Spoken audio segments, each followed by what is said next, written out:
Hey everyone, I'm Ron Johnson, and this is the Ron Johnson Show. On today's show, we're going to talk about Kevin Durant. Is he losing his mind, or does he just want to win another championship? Roquan Smith with the Bears. Is the honeymoon period over? Are the Bears really ever going to be good again if they can't figure out who's on their roster? And then, of course, the Vikings had their night scrimmage. Looking forward to talking about what I saw, who looked good, and what's next for the Minnesota Vikings. Is this the championship year? Or is it a couple years down the road? Up next on The Ron Johnson Show. On the field, in the broadcast booth, Ron Johnson is Minnesota sports. One-of-a-kind opinions, big-name guests, the teams you care about every day. It's the Ron Johnson Show, part of Locked On Sports Minnesota, and it starts now. Hey everyone, welcome to the Ron Johnson Show. I'm Ron Johnson, and you are listening to the Locked On Sports Minnesota Podcast Network. On today's show, we're going to talk about the Minnesota Vikings. Well, it was time to put on the pads in front of the fans. It was time to introduce the team to the fans. But there's a few things about the night scrimmage that it's basically what we've seen already. And of course, we know the Minnesota Vikings are very close, and they're trying to make sure that nobody really knows what this team is going to look like on September 11th versus the Packers. And I'm going to tell you why and what I noticed last night in the scrimmage. But before we get to that, we're going to bring in Sam Ekstrom, our producer, and we have a word from our sponsors. Have you ever needed just a little extra cash? Hey, gas is expensive right now. It's wedding season for a lot of people. You got those wedding gifts. You got to get gas in the tank. You might be making those trips up north to the cabin. You need a little bit extra cash. Use Dave, D-A-V-E. The Dave app is the banking app that can help you get up to $500 instantly with extra cash. More money to fill that tank, buy that gift, catch up on bills, whatever it might be. You can finally tackle those expenses that have been stressing you out without any hang-ups. Millions of people have already downloaded the Dave app to get the financial relief they need with extra cash. So if you're in a pinch and need that help, download Dave and think of it as a helping hand from future you. Download the Dave app from the App Store right now. That's D-A-V-E. Sign up for an extra cash account and get up to $500 instantly. For terms and conditions, go to dave.com/legal. Instant transfer fees apply. Banking provided by Evolve, member FDIC. Future you will thank you. Well, Sam, as we talk about the night scrimmage last night, you were there. And one thing I got out of it was they were just going to have a regular practice. We know in the past it has been, elevated a little bit, treated more like a game warm-up situation. But this is no longer what people are going to be used to. Again, this is year one, so it's going to be some growing pains figuring things out. The entertainment value, and I don't know what you thought about it, Sam, but the entertainment value, I really thought it was a snooze fest. Like there was nothing, one-on-ones. There weren't a ton of one-on-ones going on. There weren't a ton of like, hey, let's air this thing out for the fans. Let's have some fun. The 2-minute period, it was pretty basic. I don't think that's what the 2-minute period is going to look like for this team. From a defensive standpoint, though, I will say this. Brian Asamoah, he looked really good. He is wearing number 33, so that's the old Dalvin number. I don't know if he's going to take that through the season or because we know linebackers can wear whatever number they want now. He wore 26 in college, but we know that number is taken, but who knows if he wants to get a new number. But when you look at last night, that's the only thing I really got out of it was, well, one, Justin Jefferson catches the ball well, runs pretty good routes. Him and the quarterback are on the same page. The DBs are playing through the play, meaning I saw some guys with catches, ball in hand, and then DBs coming out the last minute, knocking the ball out their hand. I saw one tight end drop a ball. I saw another receiver get the ball broken up. I did see Cam Dantzler try to come back through a curl route on Justin Jefferson and landed on the back of Jefferson's legs. I'm like, bro, come on. It's not that serious. Do not lay on Justin Jefferson's legs for any reason whatsoever tonight. There's no reason to run through him to make that play. But other than that, Sam, and maybe because I was having a lot of conversations about the upcoming TV season, we had a lot of people coming up. We were all kind of talking about, Vikings fan line. We were talking about the Vikings pregame show coming up Sunday, what the plans are for some of the Vikings Entertainment Network stuff. So we were really engulfed in conversation about the season. So maybe that's why I missed some of the key elements that maybe fans got. But for me personally, I didn't hear a ton of fan cheers and yays and oh my goodnesses. And like it was, I mean, other than I think Greg Joseph stole the show with the 60-yard field goals. I mean, Yeah. I think that was the star of the night. He got a standing ovation pretty much when he made one with no rush. So again, it's just all leg. But the fact that he was able to do it just shows that he has the leg to make a 60-yarder if he needs to win one from 57. Hopefully, there's not a big, tall 6'6" guy coming down the middle. But that's what I took from it, Sam. To me, it just seemed another one of those, look, we can't control the fans. We can't control what they're going to put on film on Twitter. We can't control the amount of cameras they're going to record us tonight. Let's just be basic. Like even in the bunch sets, it was pretty much the same stuff everybody does. One guy goes to one level, another guy goes to another level, third guy goes flatter across the middle. Like it's the same stuff we've seen since college. So I get they're being very protective of what they're trying to build. They're not trying to put too much out there. But again, defense is defense, offense is offense. There's not much somebody's going to get from a Twitter video besides, oh, you see Justin Jefferson in the slot? Oh, you see Dalvin Cook lined up in the slot? We got to be ready for that. I get that. I do understand that. But at the end of the day, if I'm a defensive coordinator and I'm not ready for Dalvin Cook lined up in the slot, I need to be fired. Like I should be ready for anybody lined up anywhere. Like I should be fired. Like this is not high school where all of a sudden you put a fullback out at wide and you put a quarterback out at wide and you run the Wildcat and you can confuse people. In the NFL, if you run the Wildcat, we should already kind of know what we're going to do if the Wildcat happens to come. Why? Because it's your job. It's not a 9 to 5. It's every single freaking day you're working on football. That's it. It's your job. 5 to 6 days a week. So if you're not ready for certain plays like that, if teams are not ready for you to motion Justin Jefferson across and shift Thielen over, okay, what were you doing this offseason besides on Hard Knocks Life? So that was kind of my takeaway, Sam. It just, for me, it wasn't really it was a night scrimmage, but it wasn't what I was expecting. I do get it though, because most of the guys had on the white padded helmet, so you knew there wasn't going to be a lot of hitting. You knew there wasn't going to be too much contact. So I think it was just for the fans to see the players and the players to do what they're supposed to do, obligated. I'm here so I don't get fined, and do the night scrimmage. But I don't know. What do you think, Sam? You nailed it. It was lackluster. Did a lot of yawning last night. No, I mean, like, I get it. I get you got to warm up. You got to go through the paces, but it felt like an hour of just doing the individual drills where you've got the defensive lineman chasing a stick around and you've got the coaches with the football on a stick trying to like knock the ball out of the running back's hands. Just a lot of drills and not a lot of football. Right. And I felt like when they did play football, it wasn't that impressive. The red zone session was a big struggle for the offense, it seemed like. Weren't a lot of touchdowns thrown, and that's a credit to the defense, I guess. But, Mannion and Mond had a pretty rough night. You didn't see a lot of good quarterback play beyond Cousins. They didn't do any wide receiver versus DB one-on-ones, which are often the most exciting drill. Like in past years, they've just said, all right, we're going to throw fades for 15 minutes, and we're just going to let these guys go one-on-one. And that was a ton of fun. They didn't do that. Really the highlight was the 2-minute drill that Cousins executed, had a few connections with Osborne, and then Joseph finished it off. And then Joseph's kick at the end of the night. There was one point where Joseph was kicking on his own, and he hit 3 uprights in a row, and that caught some people's attention. I don't know if he was trying to do that or not, or if it was just bad luck. But, yeah, when the kicker is the highlight of the evening, it probably wasn't a very exciting practice. And I felt like if that was the one practice you paid to go to and you kind of like brought your family, you might walk away a little disappointed. And again, this coaching staff is not going to reveal anything to a large audience until, week 1.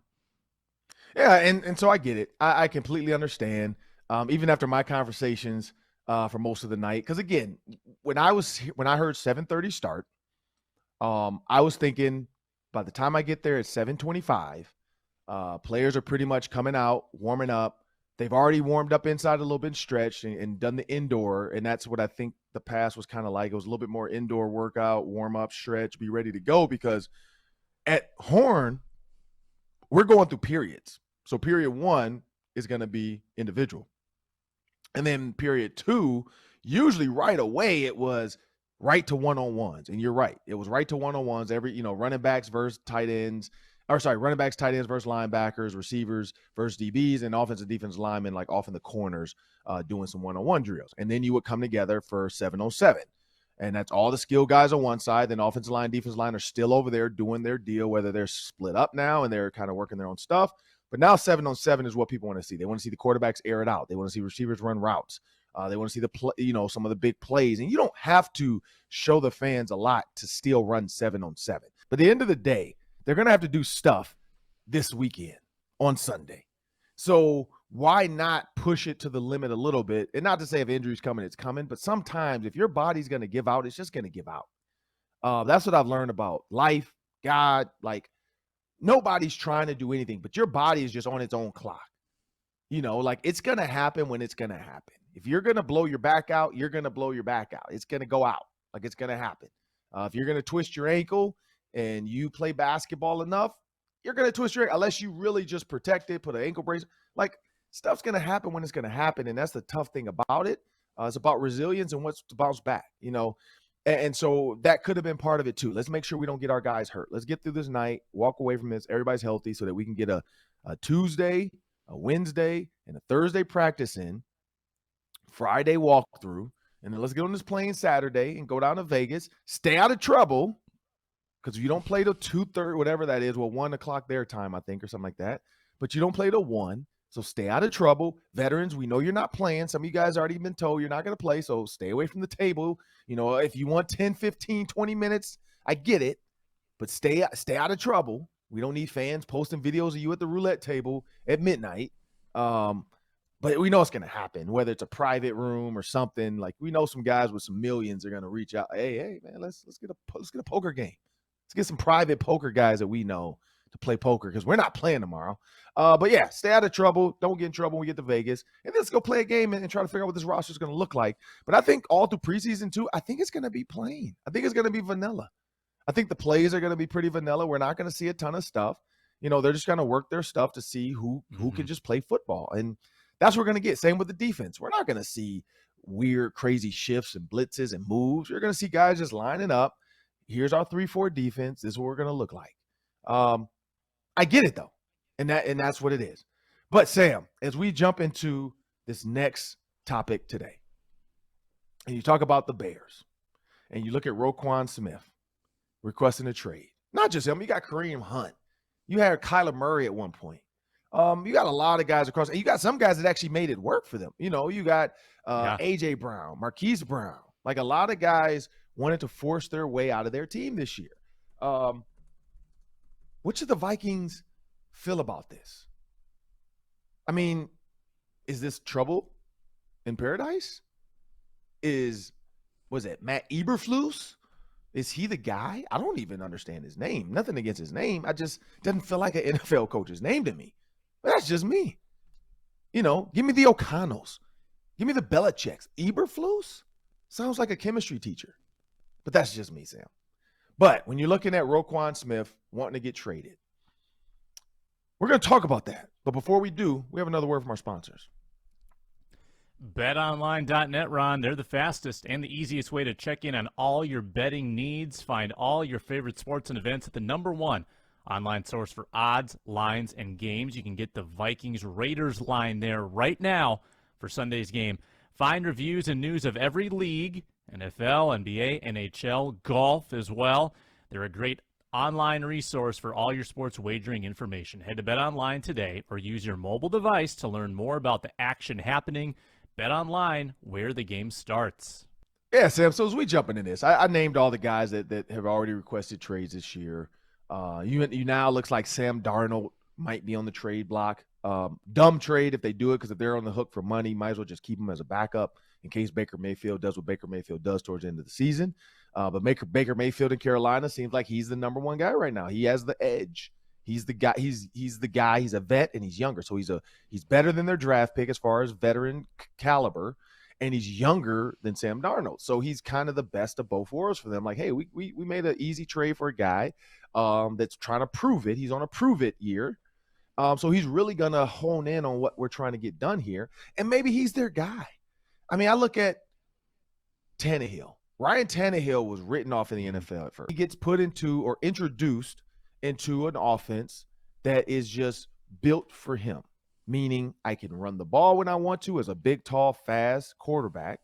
I have the ability to hand it off to the best running back in football, and he's going to get me 100 to 200 yards a game. And then I have basic routes that are going to show me who's open early because they do a lot of shifts and motions. Arthur Smith did a lot of shifts and motions and made them one of the best offenses as far as, I think at one point, the stat when Arthur Smith was the offensive coordinator, they were like the second most pre-snap motions in the NFL. That was like 2019 or 20. But they were the second most. I think the most was the 49ers, and we've seen what he does out there. But they were the second most pre-snap motions in the NFL. And I love pre-snap motions. I feel like when you come to line, unless you're going to hustle, I love it. Or I love the Peyton Manning where you don't know where we're going to line up until I'm ready to give you the play. Both ways are effective. But you can't just line up without motioning or doing something because that helps the quarterback. When you motion and everybody moves with the shift or the motion, it's man. When you see guys back up and go nowhere and they're talking and they're just pointing, it's zone. So you kind of, and again, you can disguise it as a defense. So, some guys do the fake like, oh, yeah, man, back up. And we know we're still going, man, we're just going to switch guys now. When you know that, you can automatically as a quarterback kind of pick your plays. When you look at the Bears now and their defense, and clearly we know Roquan Smith wanted the contract. And so whatever the Bears have in store, whether it's like, look, man, Justin Fields is not our guy. We got to make a big push for a guy that we know is going to be a free agent and pay him a lot of money this offseason. We don't know if that's their plan. Or Justin Fields is our guy, and we just don't want to pay a linebacker. We don't have an offense. Like our receivers aren't good. Our running backs are okay. Our offensive line is our defense has been our staple, but do we need to keep spending money on defense when that's just gotten us to the slime game in the playoffs on Nickelodeon versus Saints? We want to make it to the NFC Championship like the Vikings. We want to figure out how we can get back to the Super Bowl like 05-06. Like, how can we do that? And I think they're taking a look at, well, what are we missing? What are these offenses in today's NFL doing to get to the Super Bowl? Chiefs, Bucks, Bills are right there. They're going to get offense. It's been offensive, offensive Rams. It's been offense. Defense wins championships. We know. But in today's NFL, offense is going to get you there. And so I think the Bears are thinking, like, we got to spend more money on the offense. Like, we let Allen Robinson go because of money. We neglected to fill in. So, Sam, my thoughts about their offseason as a Vikings fan, if I'm a Vikings fan, I'm happy about the Bears' lack of, like, let's build this. They're trying to kill Harry. It's a reach. In basketball, like they say, you reach, I'll teach. It's a reach.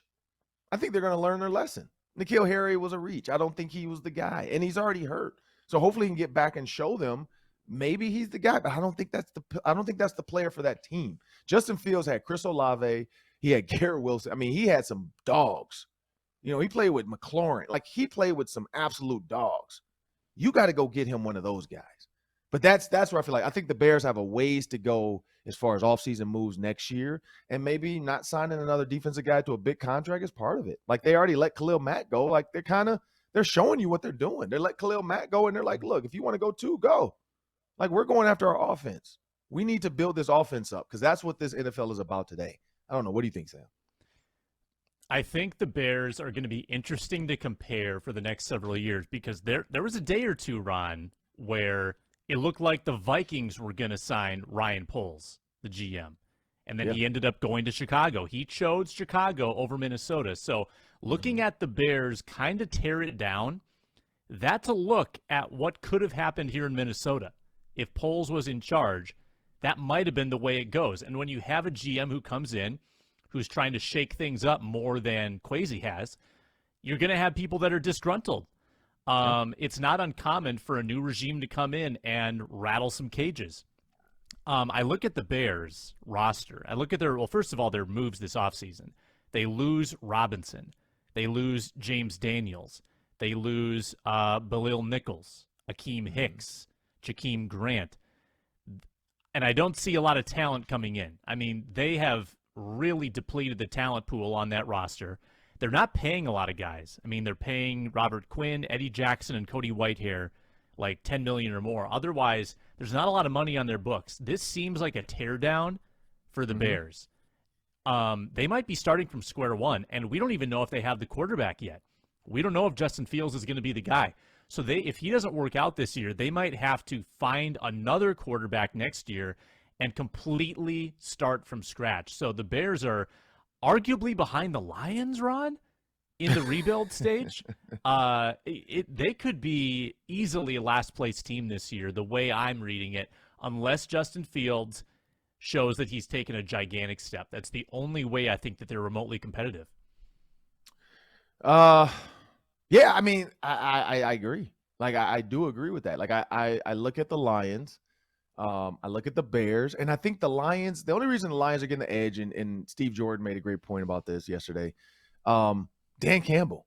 Like, a lot of people believe in this Dan Campbell shtick, the doing up downs with the team, running around, letting players kind of be captains now, putting the pressure on Jared Goff to be a good quarterback.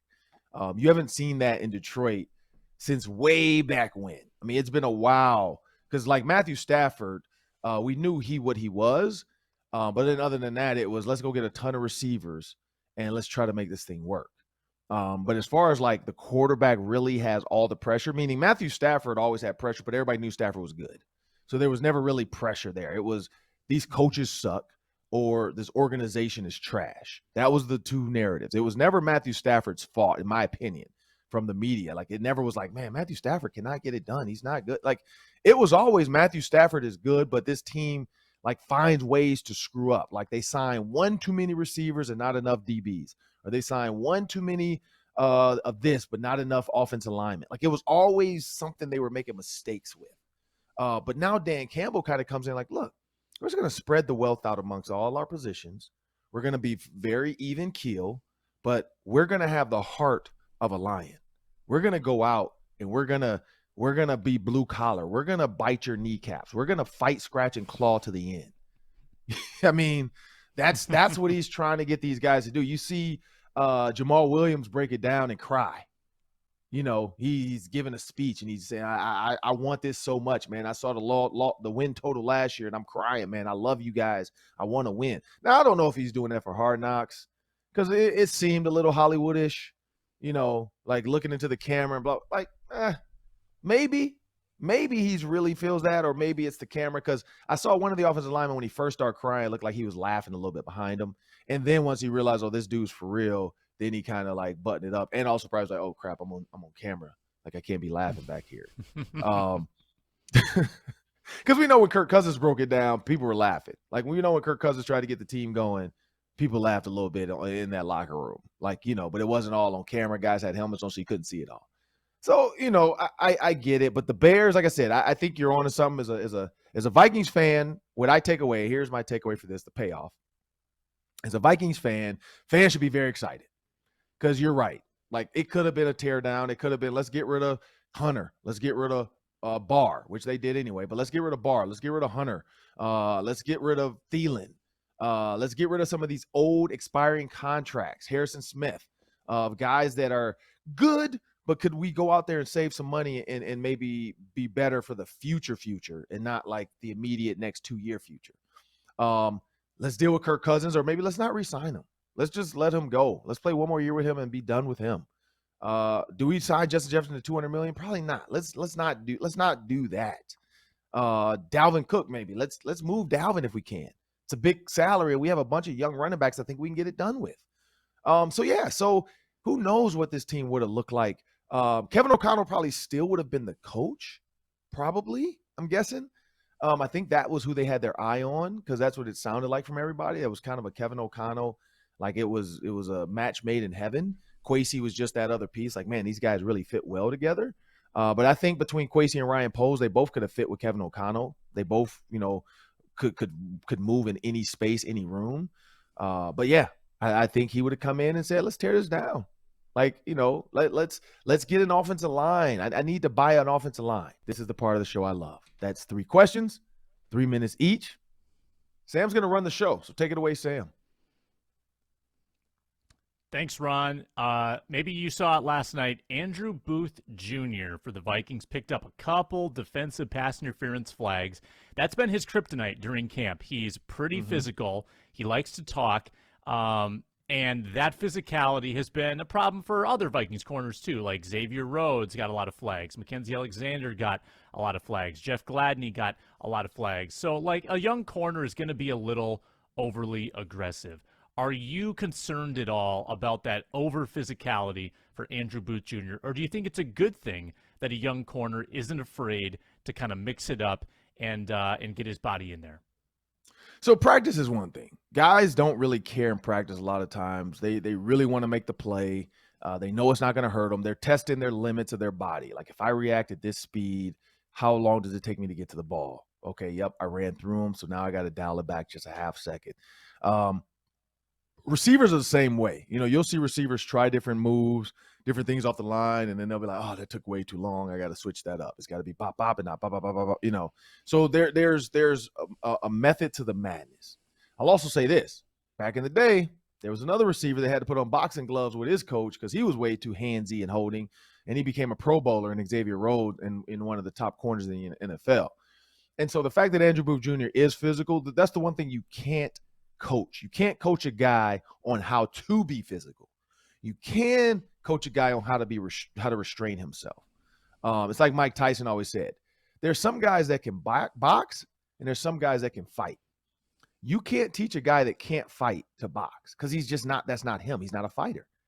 But you can teach a boxer how to go at it and brawl. Like, because he's a boxer, he wants to do it. And you can teach a street fighter how to box. But a guy that just doesn't want to fight at all, you can't teach him how to box. You can't teach him how to fight because he doesn't really want to get hit. He doesn't want to hit somebody.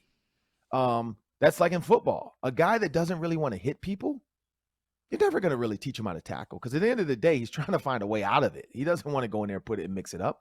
So a DB that's aggressive, you can teach him to dial it back a little bit because aggression at the line of scrimmage, jamming the DB up. Listening to Darrell Reed talk about this defense. If there's going to be a 3-4 defense that moves a lot, you're going to see a lot of cover 2 shells. You're not going to see a ton of man. You're going to see some 3 and some 2.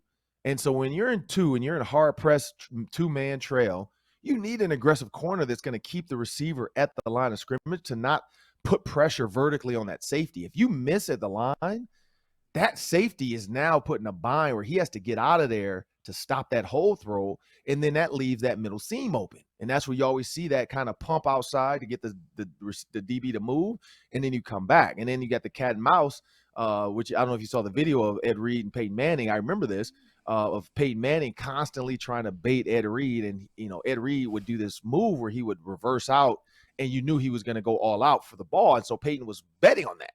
Well, Ed was betting on Peyton, thinking Ed was going to bet on that. It was the funniest thing ever, where Ed flipped and then flipped again and went back and picked the ball off from Reggie Wayne. And Peyton's, like, you could see him on the sideline cursing, kind of mad. And then when they finally met and talked about him and Belichick, he said, yeah, I said the whole week I knew what Ed Reed was going to do. So the fact that, a DB you can get like that early, you could teach him to be great. And so, no, I'm not worried about that. It's one of my favorite Mike Zimmer lines about corners. I'd rather say whoa than go. True. Rather say whoa than go. And that applies to Andrew Booth Jr. All right. In the NBA, Kevin Durant has laid down an ultimatum. Trade me or fire the front office. First of all, Ron, what's going on with Kevin Durant? And second of all, if this leads to the Nets blowing things up, should the Wolves consider swooping in, trying to get Kyrie Irving? I don't know if Durant is attainable. I mean, the Wolves have no picks left. He's a $40 million guy, but Irving maybe. Give up D'Lo for Irving? Maybe. What do you think? I say do it. Kevin Durant, yeah, no, you have no shot unless he's willing to take nothing and the team is willing to like just bow out and say, hey, look, I don't care. Give us whatever you got. Kevin Durant's gonna require too much. And the one team, again, we go back to this, the one team that has enough to get him is the Warriors. They can move on from Wiggins even. And so if you think about that, if you think about moving on from Wiggins, you get to keep Draymond, Clay, and Steph. You can move Wiggins. You can move some of the other pieces, and you get Kevin Durant back. That's the championship team you had that you needed to take down Thanos because they could not beat LeBron without that. A healthy LeBron with Kyrie and Kevin Love, you couldn't beat them with Draymond, Steph, and Clay. It just wasn't going to happen. And so that's why they went out and got Kevin Durant because they're like, look, man, we need help. Like, this dude is just bigger and better than we thought. Like, Kyrie is ridiculous. And so when you see Kyrie one-on-one, he's the best ball handler in the NBA. He's one of the best, like, one-on-one players in the league. He also is a facilitator and a team player, and he knows the game. He's a guy that can play the two-man game with Cat, and then Cat and Gobert can get the bigs out of there because they can shoot the mid-range, especially Cat. He can shoot the deep ball from three. So you can get those guys out. If they're not protecting the rim like we saw the Celtics, because the Celtics bigs do the same. Al Horford and those guys spread it out. Kyrie was able to create and go. That's where the Nets kind of struggled because they never had all the guys together. So I say go get Kyrie. I would do it. I don't know if they'll do it, but why not at this point? And then if there's a way to, like, somehow the Nets trade Kevin Durant for Wiggins and some pieces, I'm going back to the Nets and say, give us Wiggins. Like, we'll give you this guy for Wiggins and then let Wendell Moore be your point guard, get rid of D'Lo for Wiggins, and then Wiggins comes in, and now he's your solid 2 or 3 in that. And you get Wendell Moore back, Wendell Moore Jr., and then you get Wiggins back. And you know Wiggins now knows how to win, and he's not afraid to take over a game and do what he does. So, hey, I'm just throwing it out there. There's some possibilities out there, but hey, I'm not opposed to any of those.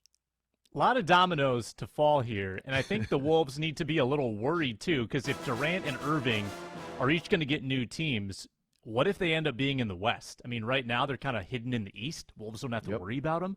What if they both come West, and then the Wolves' path to that top 4 seed gets a lot harder? I think that'd be one reason to get Irving, just block somebody else from getting him. Last one, ESPN has labeled the offensive line as the biggest Minnesota Vikings Achilles heel that could prevent them from making a run. Maybe you saw something last night, Ron, at the scrimmage, but what could what could enhance the Vikings offensive line? What could make it not be a problem in your eyes? Kirk Cousins. And this is what I say that. When I keep hearing buzzwords like autonomy to change plays, ability, in-game checks. The fact that Kirk Cousins is going to have that ability. Now, whether he does it or not, because I'm guessing he has the ability to call a timeout. And this is the other thing, man. Like, he might not know when to call a timeout. He might not understand it because for so many years, he's been told that. I can't call a timeout. Like, I heard a story at church about fleas. Like they put these fleas in a jar, twisted the lid, and fleas would jump and hit their head. And so eventually those fleas would not jump out. They just wouldn't because they're like, once they took the lid off, they were so used to hitting their head and that not realizing, hey, look, I can jump out of this, no problem. And then one day one of the fleas jumps out and then the other fleas realize, oh, we have the ability to jump out. So they jump out. And the whole moral of the story is you have the ability but you never really know until you try because you always assume you're being limited. Kirk Cousins was always limited. He's always had that, like, timeouts aren't mine, because they would ask, hey, why'd you call a timeout there? Timeouts aren't mine. I can't call a timeout. That's the coach's timeouts. So hopefully he has that ability and he has the ability to make mistakes. Sometimes he calls the wrong timeout the wrong time, but they can just live and learn. When he realizes the lid is gone, that's what we hope to see. But is Kirk Cousins going to play with the lid on the whole season? If he doesn't, then the offensive line can be really good. And I say this because of this. When you have a guy in the A-gap, you can change the play so the center doesn't matter anymore. Like, he doesn't really have to block the guy the way you think or the way the defense wants him to. If a guy comes up on the other side of the edge for the tackle and you got 2 guys barreling down, one in the 5, one in the 7 technique, and they're going to try to do some twists, you can just run a toss the other way if the numbers match to run the ball because it's called a count. You count the middle linebacker and you count left and you count right. And then you put the middle linebacker on the center. The center, that's your guy. Now, can he get sacked in less than a second? Yeah, we've seen that. We've seen some guys get blown back into his lap. But hopefully Kirk Cousins does enough that the offensive line now is helped. And that's how they get better. Just get to the line and just having to run the play because you can't check out of it. I think that was one of the biggest problems. But yeah, that's just me. I don't know. What do you think, Sam? Yeah, I think you're right. And also, Ezra Cleveland taking another step, Ed Ingram being really good. Like, if you have your tackles set and your guards set, Garrett Bradbury might still struggle, but if you have 4 out of 5 that are above average, that's a huge help. So Cleveland improving, Ingram being a surprise, that could be enormous for this team. Yeah, and Garrett Bradbury just doesn't have to step. Just don't step on the quarterback's foot. Don't get blown back so early that he can't even get from under center. But maybe they go shotgun because Matthew Stafford was in shotgun a ton, and maybe that stops that stupid, step on his toe, fall back. I mean, you got to get under center every once in a while to run the ball. But then that way the center's going forward so he doesn't get blown back, or at least he gets to stonewall and stand still. But maybe that's the way. Maybe go and just don't hike the ball over his head. Be solid and give Kirk Cousins just a little bit of time. Because last night, of course, they weren't rushing and he looked good when he had time. But he always looks good in the pocket when he has time because he's one of the best quarterbacks in the NFL with a clean pocket. We know that. But that'll do it for the Ron Johnson Show today. This is the Locked On Sports Minnesota Podcast Network. We want to thank you all for subscribing, download, listening. Please continue to do so on iTunes, Spotify, or wherever you get your podcasts. Have a great day.